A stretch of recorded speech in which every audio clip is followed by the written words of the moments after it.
Hello, my name is Moritz Lucas and I am Director of Product Marketing at Intel 471.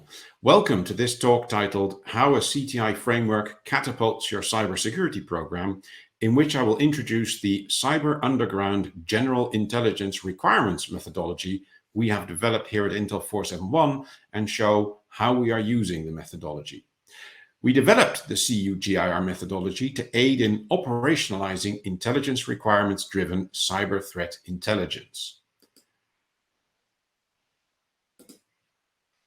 Now, if intelligence requirements-driven cyber threat intelligence sounds like quite a mouthful, don't worry, because in the next 30 minutes or so, we'll look at what intelligence requirements are and why they're a good idea, before we look at the CUGIR approach, the challenges this methodology helps solve, and how we use it to deliver requirements-based intelligence to our customers in a way that allows us to measure how well our reporting matches the needs of our customers and make adjustments where necessary. But before we get started, I want to tell you a little bit about who we are and what we do. And as an extra bonus, if nothing else, today you will learn what cyber threat intelligence and Wallace and Gromit have in common. But who are Intel 471 and what do we do? Well, we're a cyber threat intelligence company collecting intelligence in what we call the cyber underground, the underground ecosystem on the internet where actors buy, sell, plan, and discuss a variety of products, services, and tools which come together to create the threats that our customers are trying to mitigate. We focus on two main areas: adversary intelligence, looking at actor communications on forums, instant messaging services, etc., and malware intelligence, which is focused on the tools those actors are using.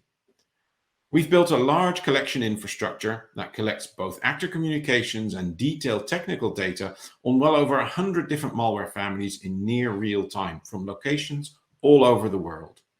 Our focus is on tracking the top tiers of actors and the tools that they use, as these are the actors and the tools that are responsible for the threats and impacts that our customers are concerned about.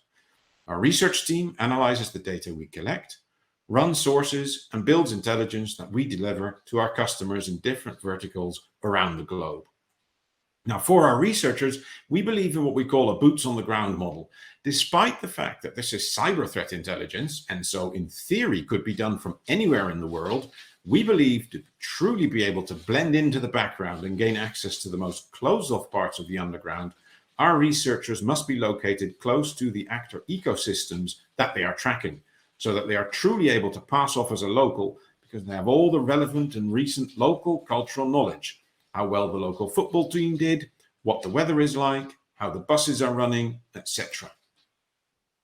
And the purpose of all of our efforts is to help our customers move to a more proactive approach when it comes to mitigating cyber risk, as demonstrated in this graphic. Instead of focusing solely on your own attack surface, our intelligence products help you look outside of the perimeter, not just at the malware, but at the actors behind the malware, understanding what they are trying to achieve and how you may be able to move out of the path of danger before that threat actually materializes on your perimeter, or worse yet, inside it. The arrow at the top is actually very important. We try and track both the actor and the tool and map the actor to the tool and vice versa wherever possible. Now, it isn't always possible, but in those cases where we are able to, it gives a very complete overview of a particular threat to be able to observe that threat from both the actor and technology perspective at the same time. So, on to intelligence requirements. What are they and why are they important? Well, let's start with some good news. More and more organizations and security professionals are recognizing the value of cyber threat intelligence. In this 9th annual cost of cybercrime survey, for instance, Accenture shows that of the technologies listed here, threat intelligence and threat sharing netted the highest return on investment. However, the bad news is that although many practitioners, 78% in this research, recognize the value in cyber threat intelligence, only 27% are confident their organizations are doing CTI right, actually realizing cyber threat intel's full potential.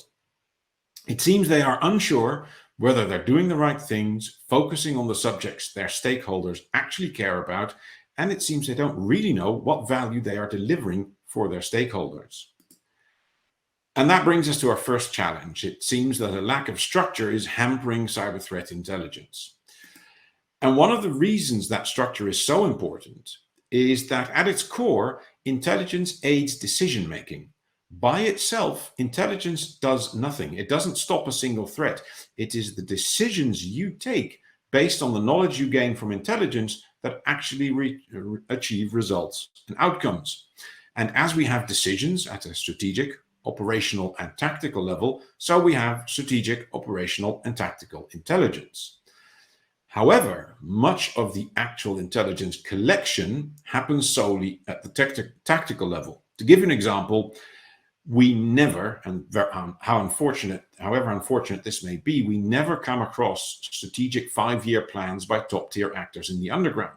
So we must infer their longer-term goals from observing their day-to-day activities over a prolonged period of time. So we need structure to ensure that we're collecting the right observations at the tactical level to allow us to build meaningful operational and strategic intelligence based on those observations. We cannot move beyond tactical layer permanently. Now, Lewis Carroll put it much more succinctly in Alice in Wonderland, when Alice comes to the fork in the road and meets the Cheshire Cat. "Which road do I take?" she asks. The cat responds with a question. "Where do you want to go?" "I don't know," Alice answers. Then, says the cat, "It doesn't matter." And the Cheshire Cat was right. If you don't know what you're trying to achieve with intelligence, it doesn't matter what you collect. So, intelligence requirements describe where you want to go. They are the core of the intelligence program, the question the program is meant to answer. They are open questions. There's no final answer to any of them. So that brings us to the definition of intelligence-driven security. It's where decisions and operations drive security. Intelligence informs those decisions and operations, and intelligence requirements in turn drive intelligence. So by now, hopefully, you're thinking requirements-driven intelligence sounds like a great idea, but how do we actually go about implementing such an approach? And that is where the CUGIR approach comes in. We developed this methodology specifically to answer that question, initially with the aim of using it internally to ensure that we are working towards meeting our customers' needs and can measure how well we're doing at that. But it turns out that this approach can be used inside organizations by CTI teams as well. And as a matter of fact, a large number of our customers are now using this approach, both internally with their stakeholders, but also across all of their intel vendors, because at its core, it is vendor agnostic. So in this section, or in this next section, I'll explain the methodology and we'll show the CU, and in the section after that, we'll show the CUGIR approach in action. So let's return to the 3 layers of intelligence and look at them from a requirements perspective. Let's start off with the strategic level. At this level, we have C-suite risk objectives. For instance, ensure business continuity. That is translated into an executive intelligence requirement, or EIR, from the CISO in this case. In order to assess the risk to business continuity, I need to understand cyber threats to our enterprise. At the operational level, these EIRs translate into priority intelligence requirements, or PIRs. The intelligence that is produced for these PIRs will go on to inform the EIRs. So an EIR gets translated into 3 PIRs. PIR number 1, who are the cyber adversaries targeting us? Number 2, who is being targeted by cyber adversaries? Number 3, what are countermeasures to address attacks impacting business continuity? And then at the tactical level, each of these PIRs gets translated into 1 or more specific information requirements, or SIRs. These are the actual subjects we will be collecting intelligence on, and the results for those SIRs inform the PIR they map back to, which in turn informs the EIR that the PIR maps back to. So with this structure, we have translated a strategic intelligence requirement into tactical collection tasks, where we can demonstrate how the results of those tasks map back to the strategic question. But this is an exercise we did for just 1 strategic request from just 1 of our stakeholders. When you try and implement this approach across all of your stakeholders, you quickly run into some challenges. All of these challenges have to do with making a large list of PIRs workable. You need to somehow reduce the huge lists of all your stakeholders' PIRs down to a smaller list you can work with, all in a way that ensures that you're focusing on questions that actually matter to the largest set of your stakeholders. When you try and do that, the main challenges you run into are normalization. There is no common language to express EIRs, PIRs, or SIRs. So it becomes very, very hard to see if two PIRs, which are similarly worded, are actually similar, identical, and we can't actually even determine how close they are to one another. And that leads us on to the next problem, prioritization, because we cannot structure our PIRs, we can't group similar requirements together. So that makes turning that large list of requirements from all of our stakeholders into a more manageable list a challenge. And without a short list, we're just left with the whole of the list across all of our stakeholders to work with. And that is too much to work with for a team. So quite often, Intel teams tend to become reactive. They work on requirements if a clear opportunity to do so presents itself, or there is a pressing need, for instance, when an incident occurs. So we're becoming reactive. We're reacting to needs or reacting to incidents. And then the final challenge is one of synchronization. Because it's very quickly turned into a bit of a jumbled mess, it is very hard to show that requirements at one level are aligned with requirements at higher levels. But it's even more difficult to continuously monitor that this remains the case, because stakeholder requirements do have a habit of changing over time. Now, the CUGIR approach was specifically designed to solve these three challenges. The first, normalization. A structured taxonomy of intelligence requirements is the heart of the approach. Now we can compare apples to apples and easily see that two requirements are actually identical as they map onto the same entry in our taxonomy. Prioritization. We developed a process to select, weight, and rank our stakeholders' requirements. And that is possible because we've been able to normalize them by mapping them onto this structured taxonomy. And then finally, synchronization. We developed a process to ensure that our collection and reporting is aligned to requirements. And through each iteration, we can ensure that it stays that way, even as stakeholders' requirements change. Now, at this point, I have to give credit where credit is due. We did not come up with the idea for the CUGIR methodology all by ourselves. Like Newton, we were able to see further only because we were standing on the shoulders of giants, or in this case, burly US Marines, because the US Marine Corps ran into all these challenges well before us and developed their GIR methodology to address them, basically to ensure that Marines out on patrol could collect meaningful intelligence without having to memorize long lists of things to be on the lookout for. It turns out that when you're patrolling in hostile territory, it is amazing how much of your attention gets swallowed up by such minor details as not getting shot, killed, or blown up.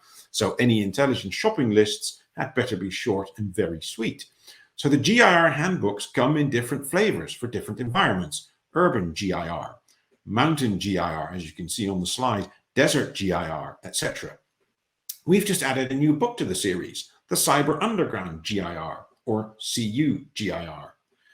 Shown here is an excerpt from the MGIR, or Mountain GIR handbook. As you can see, the GIRs are nested in categories of common observables.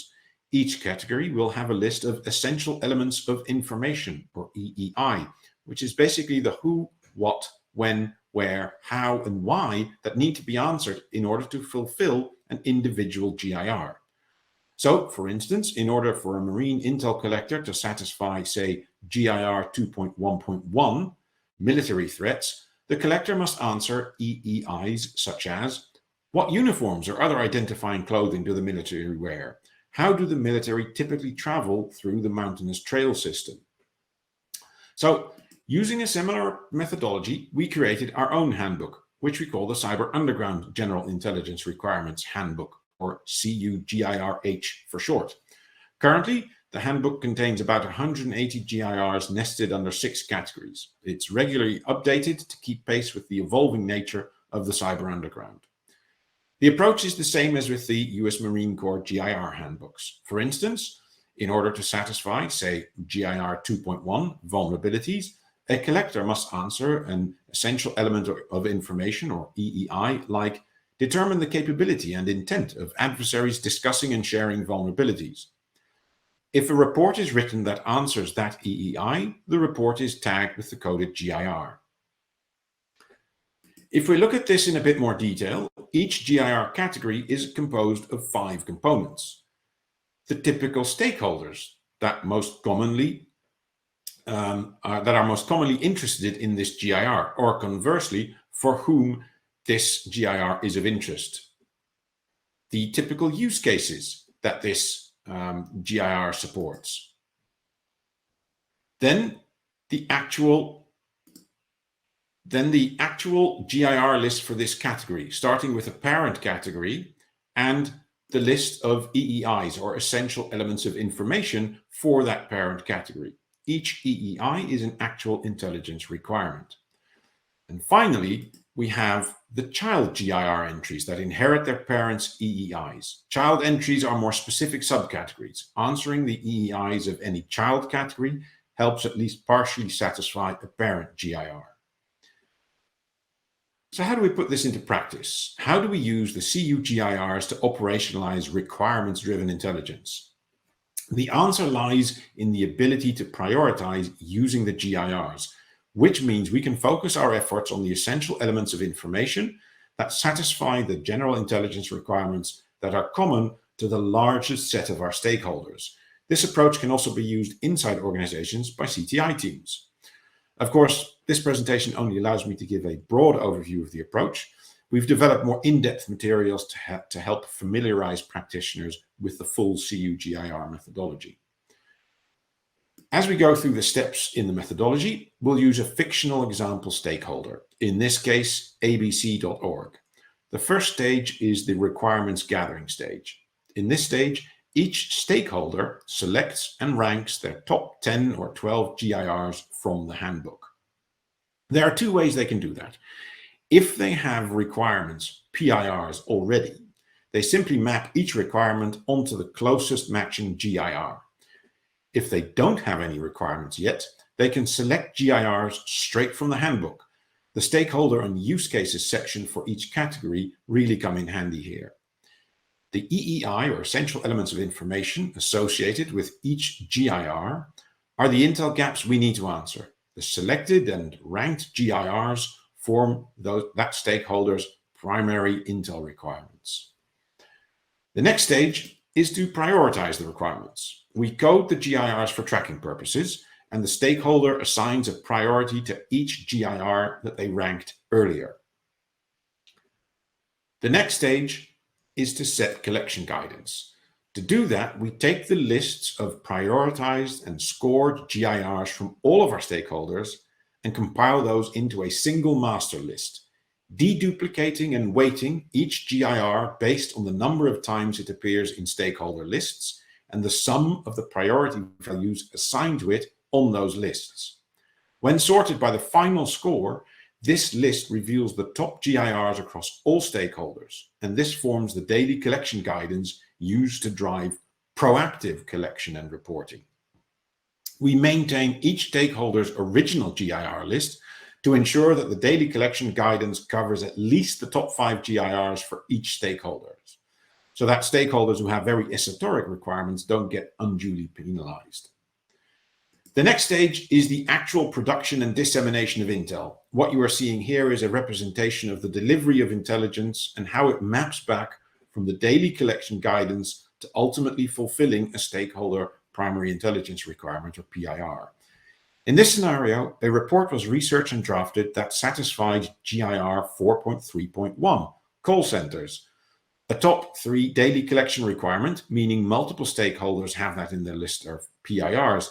And coming back full circle, it was priority number 1 for our fictional ABC org. It is important that this is much more actually than just a simple tagging or labeling exercise. By satisfying this requirement, it means that a researcher answered one or more of the corresponding EEIs listed under 4.3.1 in the GIR handbook. In this case, the researcher answered the essential element of information: identify and characterize products, tools, services, and methods to conduct account takeover or ATO attacks leveraging call centers.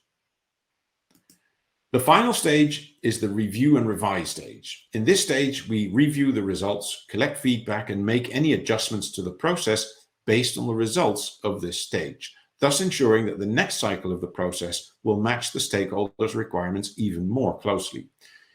This is a critical part of the process, as an intelligence team's performance is judged by the feedback received by the business units it supports. It is during this phase that the CTI team can show an objective measurement of success based on its ability to satisfy the stakeholder PIRs over a period of time, both quantitatively and qualitatively. Quantitative measurements are relatively easy. For instance, we produced 18 reports this month at a PIR satisfaction rate of 91.6%. Qualitative measurements, on the other hand, are a bit more difficult because they require feedback for things like relevance and timeliness. How to set these up is a subject for another time. So before we wrap up, there is just one question left to answer. How is this like Wallace and Gromit? Well, writing Intel reports and stop motion animation have more in common than you may think. Each report and each still from a stop motion animation have a large amount of work poured into them, but on their own, each is just a snapshot in time. Only when you are able to put them in order and view them in that larger context are you able to unlock their full potential, and you suddenly see the bigger picture. Structure is key, both in intelligence and in stop motion animation. So, structured intelligence. Lack of it means you only have snapshots. Lots of effort may have gone into them, but it is hard to unlock or quantify the value. With it, the value is unlocked and can be quantified. Whether it's a Wallace and Gromit latest adventure or requirements-driven intelligence, which is aligned from top to bottom and is both relevant and measurable. And that brings us to the end of this overview of the CUGIR methodology. Thank you for taking the time to listen to me explain why we developed the methodology and how we and others are using it.